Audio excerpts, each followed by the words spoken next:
जळगाव जामोद नगरपालिकेसाठी 67.87% मतदान। जळगाव जामोद नगरपालिकेसाठी दिनांक 2 डिसेंबरला मतदान प्रक्रिया पार पडली।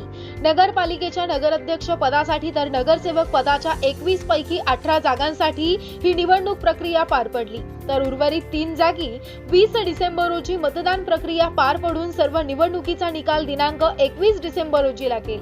या निवडणुकीत नगराध्यक्ष पदासाठी 4 उमेदवार तर 83 उमेदवार हे नगरसेवक पदाच्या शर्यतीत होते। दुपारी 3:30 वाजेपर्यंत 50.55% तर संध्याकाळी 4 वाजेनंतर मतदारांच्या रांगाच रांगा मतदान केंद्रामध्ये लागल्या होत्या।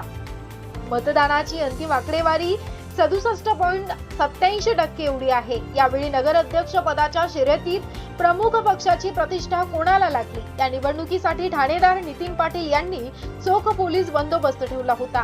पोलीस बंदोबस्तामध्ये सोनाळा, तामगाव, जळगाव जामोदसह होमगार्ड मोठ्या संख्येने तैनात करण्यात आले होते। सर्व निवडणूक प्रक्रिया ही शांतता आणि सुव्यवस्थेत पार पडली।